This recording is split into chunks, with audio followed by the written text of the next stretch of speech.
गुरु गोविंद दोहु खड़े काके लागू पाए, बलिहारी गुरु आपने गोविंद दियो बताए। जी हाँ, कबीर दास जी का ये दोहा शिक्षक के रूप में यानी एक शिक्षक को चरितार्थ करते हुए उसे किस सम्मान की ओर ले जाता है, ये इस दोहे में साफ झलकता है। पूरा देश 5 सितंबर को शिक्षक दिवस मना रहा है। कृतज्ञ राष्ट्र सर्वपल्ली डॉक्टर राधाकृष्णन हमारे पूर्व राष्ट्रपति को ये सम्मान दे रहा है और उनकी याद में उनके जन्मदिन के मौके पर पूरा राष्ट्र शिक्षक दिवस के रूप में इस दिन को मना रहा है। आज हमारे साथ शिक्षक दिवस के बारे में बातचीत करने के लिए मौजूद हैं पूर्व प्रधानाचार्य विद्या भारती मीरा बाल मंदिर मेड़ता सिटी से लीलाधर सोनी जी। लीलाधर सोनी जी, आपका स्वागत है। आपका भी अभिनंदन है जी। लीलाधर सोनी जी, सबसे पहले बात करते हैं 5 सितंबर शिक्षक दिवस पूरा देश मना रहा है जी। 5 सितंबर ही क्यों मना रहा है? वैसे तो अनेकों देश ऐसे हैं जो अपने अपने देशों में शिक्षक दिवस मनाते हैं जी। अधिकांश देश 5 अक्टूबर को शिक्षक दिवस मनाते हैं जी। लेकिन हमारा देश 5 सितंबर को शिक्षक दिवस इसलिए मनाता है कि जब हमारे द्वितीय राष्ट्रपति जी डॉक्टर सर्वपल्ली राधाकृष्णन राष्ट्रपति बने जी तो उनके कुछ प्रमुख शिष्य और प्रशंसक आपके पास गए और कहा कि हम आपके जन्म दिवस को मनाना चाहते हैं जी। तो उन्होंने ये कहा कि मुझे ये अच्छा लगेगा अगर आप मेरे जन्मदिन को शिक्षक दिवस के रूप में मनाएं तो मैं अपने आप को ज़्यादा गौरवान्वित महसूस करूंगा। और तभी 1962 से हमारे देश में शिक्षक दिवस शिक्षक सम्मान दिवस के रूप में 5 सितंबर को मनाना प्रारंभ हुआ। जी। तो शिक्षक सम्मान दिवस किस रूप में, यानी कि इसको किस तरह से व्याख्या करेंगे इस दिवस की आप? हम ये कह सकते हैं जी कि जिन शिक्षकों ने समाज जीवन को दिशा देने का प्रयत्न किया, जी, अपने अपने क्षेत्र में अच्छा कार्य किया, जी, उनको जिला स्तर पर, राज्य स्तर पर और राष्ट्रीय स्तर पर सम्मानित करने की परंपरा चली। जी जी। आज भी हम देखते हैं हर विद्यार्थी इस दिवस का इंतजार करता है। जी बिल्कुल। और वह यह गर्व महसूस करता है कि मैं अपने शिक्षकों को सम्मान दूं। बिल्कुल जी। परंपरा के रूप में वो कुछ गिफ्ट देता होगा जी। लेकिन हम देखें जिन शिक्षकों ने एक अच्छा कार्य किया जी, उनका एक ऐसी कमेटी है जो चयन करके उनको राज्य स्तर पर सम्मानित करने के लिए भेजती है और फिर उसी तरह से उनको राष्ट्रीय स्तर पर राष्ट्रपति के हाथों से भी उनका सम्मान किया जाता है। जी। यह एक परंपरा 1962 से बराबर चल रही है। जी। लीलाधर जी, हम बात करें डॉक्टर राधाकृष्णन जी की, तो सर्वपल्ली, आपके नाम के आगे सर्वपल्ली डॉक्टर राधाकृष्णन लगाए हुए हैं। सर्वपल्ली के क्या मायने हैं? दक्षिण भारत में एक परंपरा है जी कि अपने गांव के नाम को सबसे पहले लगाते हैं। जी। डॉक्टर राधाकृष्णन का जन्म तिरुमन्नी में हुआ था जी लेकिन उनके पूर्वज तिरुमन्नी से पहले सर्वपल्ली में रहते थे। जी जी। तो परिवार की एक इच्छा थी कि हमारे गांव का नाम बराबर आगे बढ़ता रहे, जी। इसीलिए यह सर्वपल्ली नाम उन्होंने अपने नाम के आगे लगाया और उनके बाद भी उनके बेटे ने भी उस नाम को आगे बढ़ाया। जी। हम चाहेंगे, हमारे दर्शक जानना चाहेंगे थोड़ा उनके जीवन पर, हम उनकी जीवनी पर थोड़ा प्रकाश डालिए। बताइए किस तरह के थे हमारे पूर्व राष्ट्रपति राधाकृष्णन जी? सर्वपल्ली जो डॉक्टर राधाकृष्णन थे जी, एक सामान्य ब्राह्मण परिवार में इनका जन्म हुआ था। जी। हम कई बार देखते हैं कि हमारे एक रिश्ता है कि हमने कोई बड़े परिवार में जन्म लिया तो हम कोई बड़ा काम करेंगे। जी। साधारण गरीब परिवार में जन्म लेने के बाद भी यह बहुत मेधावी थे। जी। और इसके कारण से इनको छात्र जीवन में इनको बराबर रेगुलर छात्रवृत्ति भी मिलती रही। जी। प्रारंभिक शिक्षा उनके गांव में हुई। जी। लेकिन प्रारंभिक शिक्षा के बाद में जब आगे की शिक्षा हुई उनको, तो उन्होंने एक पास के ही तिरुपति में लार्थन मिशन क्रिश्चियन स्कूल था, उसमें उन्होंने आगे की शिक्षा 1896 से लेकर के 1900 तक वहां उन्होंने शिक्षा प्राप्त की। जी। उसके बाद का अगर उसके बाद वो आगे कॉलेज शिक्षा के लिए, जी, आगे स्कूल शिक्षा के लिए तिरुपति गए। जी। वहां उन्होंने शिक्षा प्राप्त की और कॉलेज शिक्षा उन्होंने वेलूर जो कॉलेज था, जी, अधिकांश उस समय दक्षिण भारत में क्रिश्चियन स्कूल थे, क्रिश्चियन मिशनरी के कॉलेज थे, उन्हीं में उन्होंने उनकी शिक्षा प्राप्त की। जी। एमए की परीक्षा उन्होंने, वहाँ का जो मद्रास प्रेसिडेंसी है उसमें एमए में उन्होंने दर्शन शास्त्र में उन्होंने एमए किया। जी। और दर्शन शास्त्र में एमए करने के साथ साथ फिर वो शिक्षा के एक क्षेत्र में चले गए और शिक्षक बने। जी। 1909 में वो शिक्षक बने। जी और उसके बाद लगातार कई विद्यालयों में उन्होंने पढ़ाया। जी जिस कॉलेज में उन्होंने शिक्षा प्राप्त की उस कॉलेज के वो कुलपति भी बने। जी 1 वर्ष तक वहां उन्होंने कुलपति के रूप में कार्य किया था। जी उसके पश्चात वो बनारस चले गए, बनारस के उपकुलपति, बनारस हिंदू विश्वविद्यालय के उपकुलपति रहे। जी इसी तरह से उन्होंने इंग्लैंड में ऑक्सफोर्ड के अंदर भी जी भारतीय दर्शन शास्त्र को पढ़ाने का वहां काम किया। जी इस तरह से वो लगातार 40 वर्ष तक शिक्षा के क्षेत्र से जुड़े रहे। जी बिल्कुल, यानी शिक्षा के क्षेत्र में काफ़ी महत्वपूर्ण योगदान रहा। जी। और अगर हम बात करें राष्ट्रपति बनने तक के सफ़र का उनका, तो किस तरह देखते हैं आप इसे? 40 वर्ष तक शिक्षा का जो उनका कार्यकाल था, जी बहुत सहज और सरल उनका जीवन था। बिल्कुल। जी और साथ साथ वो एक स्वतंत्रता सेनानी के रूप में भी बराबर कार्य करते थे। जी जब देश आज़ाद हुआ जी तो उस समय के हमारे प्रथम प्रधानमंत्री पंडित जवाहरलाल नेहरू ने उनसे निवेदन किया जी कि आप सोवियत संघ में विशेष राजदूत के रूप में कार्य करें। जी वहाँ भी उन्होंने उनका वो कहना स्वीकार करके वहाँ कार्य किया। जी उसके बाद जब 1952 जी में जब हमारा राष्ट्रपति का चुनाव हुआ, उसी समय उनको उपराष्ट्रपति बनाया गया और ये लगातार 10 साल तक ये उपराष्ट्रपति रहे। जी 13 मई 1952 से लेकर के 13 मई 1962 तक ये उपराष्ट्रपति रहे थे। जी उसके बाद में 13 मई में ही इनको राष्ट्रपति निर्वाचित किया गया था। जी उसके बाद बराबर लगातार 5 साल उन्होंने 1967 तक राष्ट्रपति का दायित्व निभाया। जी, ये रही आपकी जीवनी की बात। और हम जीवन में अगर शिक्षा की बात करें तो शिक्षा का महत्व किस तरह से देखते हैं आप? मनुष्य एक जन्म लेता है जी, लेकिन उसको संस्कारित करने का काम है वो शिक्षा के माध्यम से ही हो सकता है। बिल्कुल। जी अगर वह जीवन में कुछ सीखता नहीं है जी तो वह आगे नहीं बढ़ सकता। जी और शिक्षा देने का काम उसका काम करता है गुरु। जी हम कह सकते हैं गुरु हमारा दूसरा माता पिता होता है। जी हमें जन्म तो माता पिता देते हैं जी जी लेकिन हमारा दूसरा जन्म जो है वो हमारे को गुरु देते हैं। जी तो हमारे जीवन में शिक्षा का बहुत बड़ा महत्व है। जी एक व्यक्ति है, जी वह बहुत बड़ी गाड़ी खरीद लेता है, जी करोड़ों रुपए मूल्य है उस गाड़ी का, जी लेकिन जब तक उसको कोई सिखाया नहीं जाता और योग्य संचालक नहीं होता तो वह उस गाड़ी का कोई महत्व नहीं है। जी चाहे वह करोड़ों रुपए की गाड़ी है और चाहे वह एक गांव में रहने वाले की बैलगाड़ी है, हम दोनों को बराबर बता सकते हैं। जी तो शिक्षा एक ऐसी चीज है जो उसको सिखाती है इस तरह से चलाना है और वो शिक्षा देने का काम करता है शिक्षक। जी आप कहें, जी ये कहें, एक शिक्षक के तौर पर तो शिक्षक की भूमिका है ही, लेकिन एक अभिभावक के रूप में भी आप शिक्षक को बहुत महत्वपूर्ण बता रहे हैं। तो उसके जीवन का उसका सर्वांगीण विकास हो के अनेक क्षेत्रों में भी वो उसको रास्ता दिखा सके।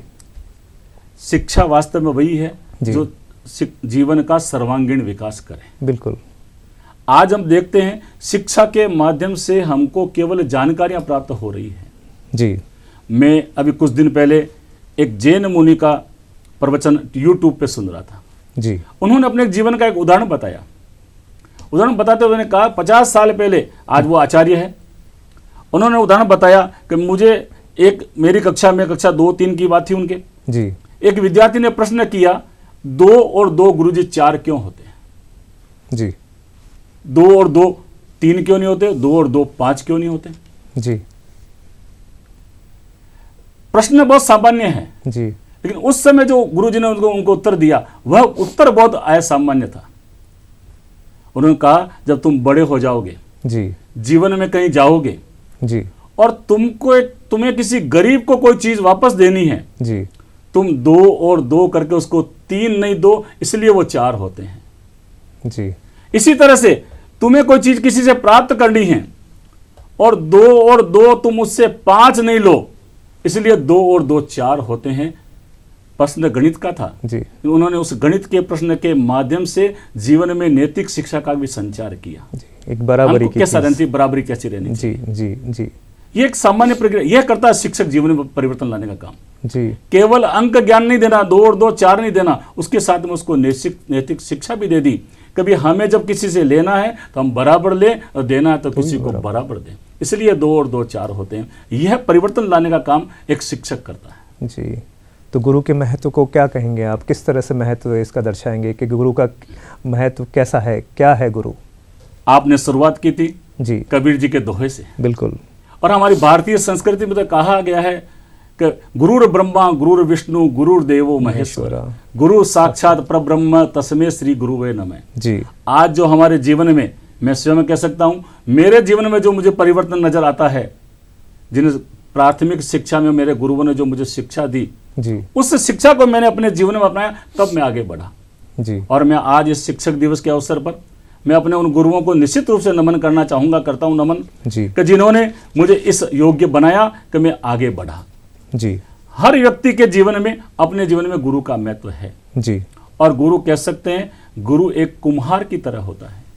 जी कहते भी हैं गुरु कुम्हार शिष्य माट है, गड़गड़ काटे खोट, जी भीतर हाथ समार दे ऊपर मारे चोट। बिल्कुल बिल्कुल। जी जब एक कुम्हार कच्ची मिट्टी को घड़े का रूप देता है जी तो उसको चोट करना भी जरूरी है, लेकिन चोट कब करता है? जब पहले उसके भीतर हाथ देता है तो वो घड़े का रूप लेता है। बिल्कुल।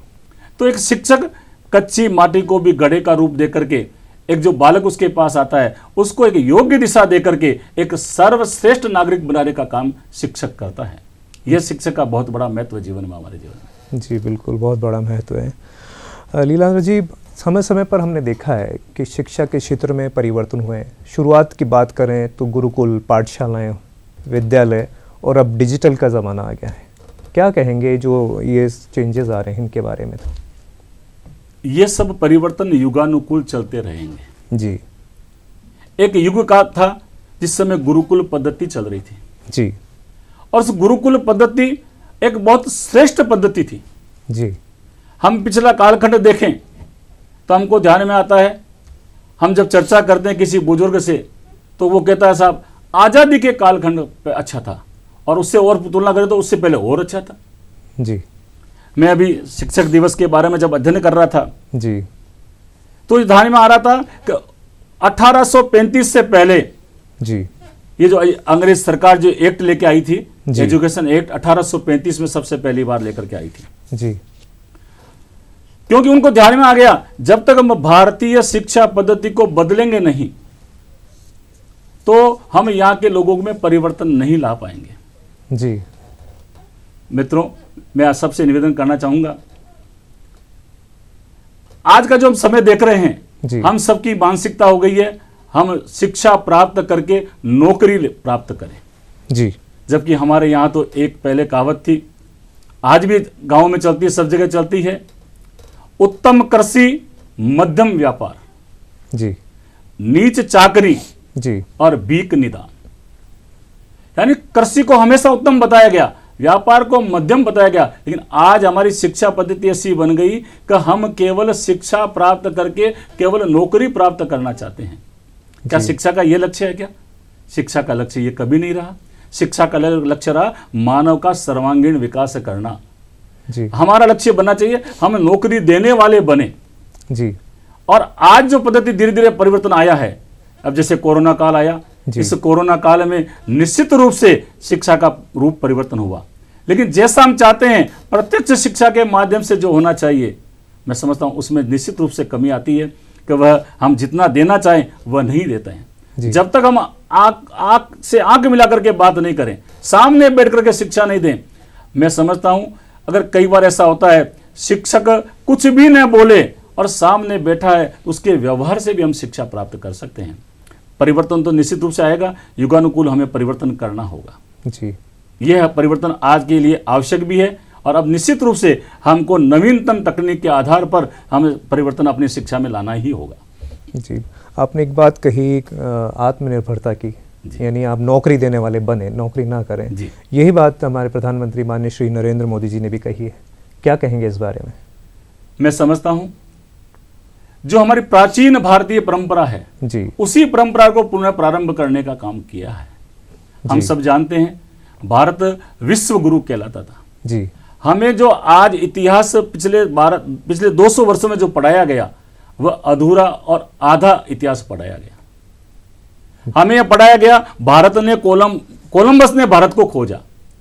मैं पूछना चाहता हूं भारत कहां खो गया था? अंग्रेजों ने कोलंबस ने स्वयं ने जो अपनी डायरी लिखी है, अगर कोई ईमानदारी से अगर इतिहासकार उसको ढंग से पढ़ें तो मैं कह सकता हूं उसने लिखा है कि गुजरात के एक व्यापारी ने मुझे दक्षिणी अफ्रीका से यहां तक पहुंचाया था।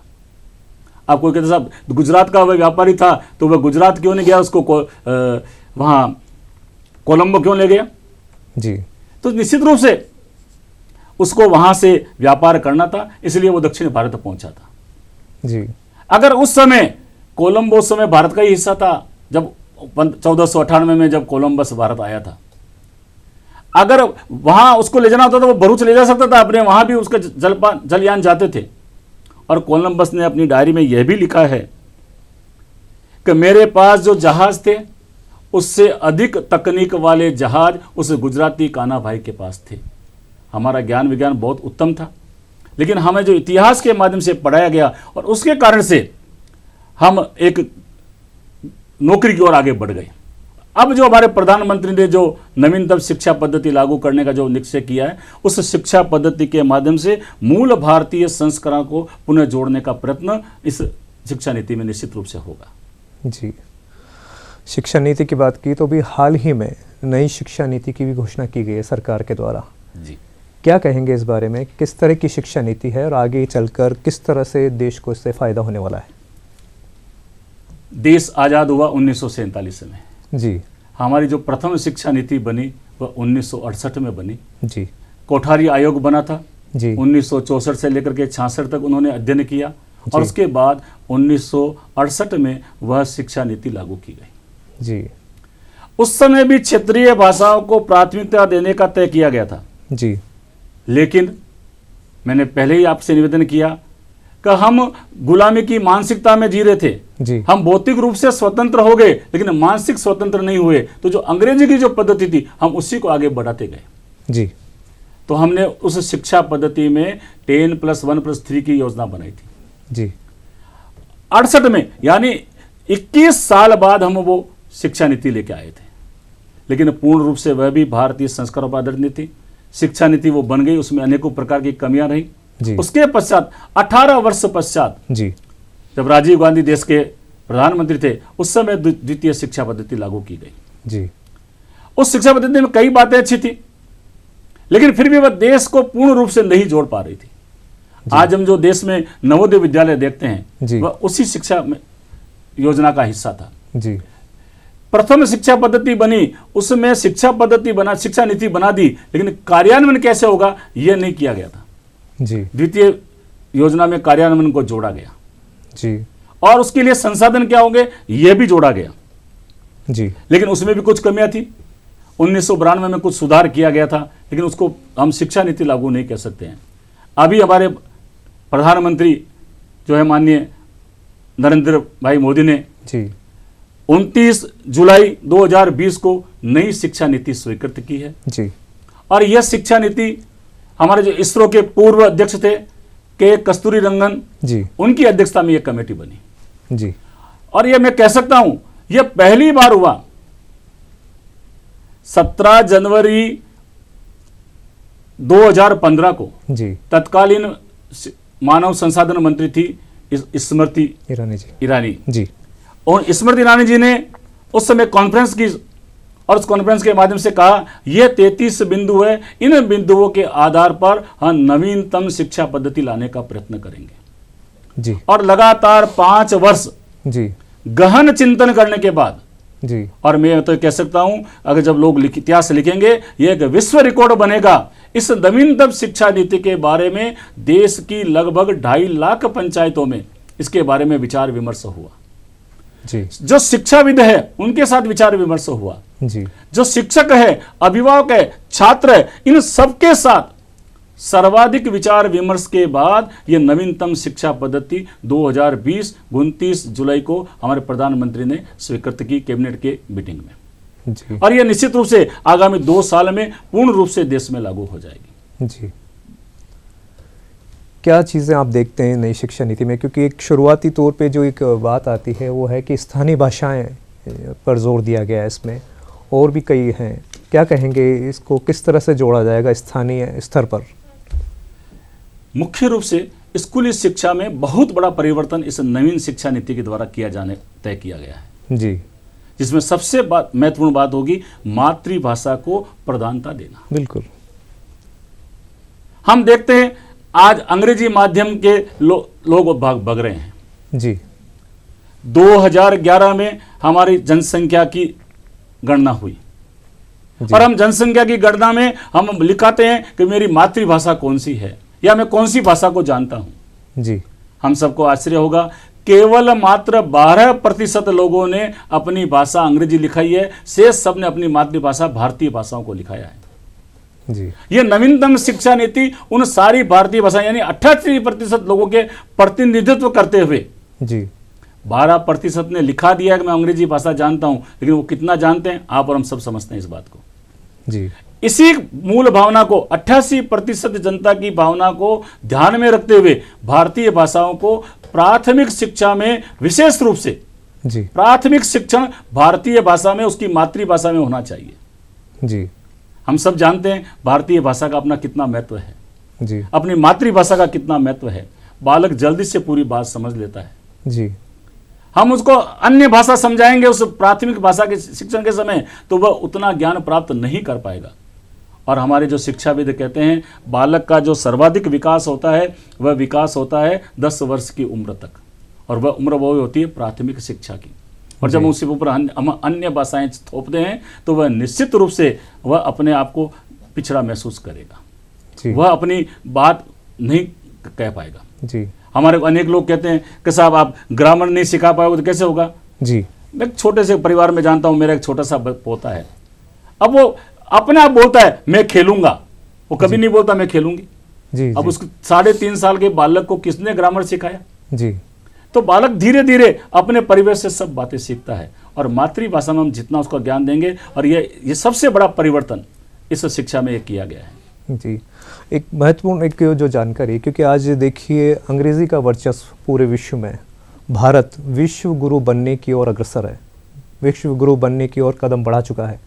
तो हम किस तरह से अपनी भाषाओं पर स्थापित्य कर लेंगे इस शिक्षा नीति के जरिए, बताइए। मैं थोड़ा सा आपकी बात में परिवर्तन करना चाहूंगा। बिल्कुल, जरूर। आपने कहा भारत विश्व गुरु बनने की ओर अग्रसर है जी। आप न्यूज चैनल वाले हमेशा एक ब्रेकिंग न्यूज देते हैं जी। मैं समझता हूं आज से 5 साल पहले आपको एक ब्रेकिंग न्यूज दे देनी चाहिए थी जी। 21 जून 2015। क्या बात है। मैं बता रहा हूं वह अंतर्राष्ट्रीय योग दिवस है जी। और एक हमारी भारतीय परंपरा को विश्व के 193 देशों ने बिल्कुल पहली बार उस समय अपनाया जी। तो भारत विश्व गुरु था जी, विश्व गुरु है और विश्व गुरु रहेगा बिल्कुल। और उसके बाद हम देखते हैं हमारी परंपराओं को पूरा देश पूरा विश्व मना रहा है जी। कहीं भी उसमें धर्म और मजहब आड़े नहीं आता है जी। चाहे वह मुस्लिम कंट्रीज हो, वहां पर भी ये योग दिवस मनाया जाता है, सब जगह मनाया गया। और जब योग दिवस करते हुए जब वो सूर्य नमस्कार करते हैं और धरती माता को प्रणाम करते हैं, अपनी अपनी धरती को प्रणाम करते हैं, तो मैं समझता हूं वह हमारी परंपराओं को अपना करके और भारत विश्व गुरु है ये इस बात को संकेत देते हैं जी। और हमें तो अब इस बात को आगे और बढ़ाना है जी। बस केवल मात्र हमको अपने को स्वीकार करना है कि हम विश्व गुरु है जी। यह परिवर्तन हम सबको अपने जीवन में लाना होगा जी। बिल्कुल, परिवर्तन तो सबको जीवन में लाना ही होगा। एक आप खुद शिक्षक हैं और शिक्षक का बहुत अच्छी तरह आपने दायित्व का निर्वहन भी किया है। आपके अनुभव जानना चाहेंगे, एक शिक्षक के तौर पर आपके क्या अनुभव रहे विद्यार्थियों के साथ। मैं एक विद्या भारती के विद्यालय में मैंने काम किया है जी। विद्या भारती के विद्यालय ऐसे विद्यालय हैं जो शिक्षा के साथ संस्कार देने का काम करते हैं जी। शिक्षा आज के संदर्भ में केवल मात्र जानकारी बन गई है जी। बिना संस्कारों के कोई व्यक्ति काम नहीं करता जी। आज हम जीवन में देखते हैं जी, राष्ट्र जीवन में देखते हैं जी, जितने बड़े बड़े घोटाले हुए जी, क्या किसी अनपढ़ ने किए क्या? तो हमारे ध्यान में आता नहीं किए। सब लोग शिक्षित थे, उच्च शिक्षित थे, लेकिन जो जीवन में गिरावट आई है वो मूल शिक्षा के साथ संस्कार नहीं होने के कारण से आई है जी। तो मैं अपने जीवन में जब मैंने काम किया विद्या भारती के विद्यालय में, बच्चों को संस्कार देने का काम किया जी। हमेशा कि बच्चे नैतिक शिक्षा के साथ अपना जीवन ज्ञात करें और दूसरा अपनी जड़ों से जुड़े। हमारी जड़ें कौन सी? भारतीयता की जड़ें। उन भारतीयता से जोड़ने का प्रयत्न शिक्षा के माध्यम से मैंने अपने जीवन में किया और मैं आज पूर्व मैंने अपनी सेवानिवृत्ति ले ली है अपने शिक्षण कार्य से जी। लेकिन ये शिक्षक कभी वास्तव में सेवानिवृत्त नहीं होता, बिल्कुल। वह जीवन भर शिक्षा देता रहता है। बिल्कुल। आज भी मेरा यही काम रहता है। जी। और मैं अपने जीवन में जिन गुरुओं से मैंने सीखा कि किसी को छोटा मत करो जी। अगर आप एक लकीर खींची हुई है आपके पास में जी। तो उसके लिए इरेजर का जीवन में उपयोग मत करो। बिल्कुल। उस लकीर को छोटा करना है, पास में बड़ी लकीर बना दो, वह अपने आप छोटी हो जाएगी। जी बिल्कुल। जिन्हें मैंने गुरुओं से सीखा वही मैं जीवन में आगे देने का प्रयत्न करता हूँ। जी बिल्कुल। आज हमारा जो विषय है वो भी यही है, शिक्षा और शिक्षक का दायित्व। तो ये एक शिक्षक के रूप में एक अच्छा निर्वहन कर रहे हैं। एक चीज़ जो सबसे महत्वपूर्ण एक और बात दिमाग में आ रही है वो ये है कि 5 सितंबर डॉक्टर राधाकृष्णन जी का जन्मदिन, कुछ ऐसी बात, कुछ ऐसी रचना या ऐसी कोई बताना चाहेंगे उनके बारे में जो हमारे दर्शक जिससे रूबरू हो सकें? कोई भी ऐसा वाक़या जो आपको याद आ रहा हो डॉक्टर साहब के संबंध में? डॉक्टर साहब बहुत हाजिर जवाबी थे जी। एक विदेश में एक जगह बैठे थे जी। सब लोग अपनी अपनी बात कह रहे थे तो एक अंग्रेज ने उनको ये कहा कि देखो आप तो भारतीय हो, अलग अलग रंग के लोग रहते हो जी। कोई काला है, कोई कैसा है, कोई कैसा है जी। तो वो अपनी हाजिर जवाबी के कारण से उन्होंने तुरंत जवाब दिया, क्योंकि उनको ये अच्छा नहीं लगा कि अंग्रेज हमारे देश को नीचा दिखा रहा है, हमारे भारतीयों को नीचा दिखा रहा है। उन्होंने तुरंत जवाब दिया जी कि जब ब्रह्मा जी या विधाता जी जब इस सृष्टि की रचना कर रहे थे जी तो सबसे पहले जो रोटी उन्होंने बनाई जी, रोटी सेकते समय वह कच्ची रह गई, तो कच्ची रोटी के रूप में आप लोग अंग्रेज हैं, ये सब गोरे एक जैसे हैं, वो कच्ची रोटी है। फिर उन्होंने थोड़ी सी सावधानी बरती, लेकिन बरतते बरतते ही वह रोटी जल गई जी। तो हमारे अफ्रीकन देशों के लोग जिसमें ज़्यादा जिनका रंग काला है वो बन गया। लेकिन तीसरी रोटी जब वह विधाता बनाने लगे तो उन्होंने बहुत सावधानी रखी और बहुत सावधानी के साथ जो रोटी बनाई उस रोटी को हम कहते हैं वो भारतीय बने जी।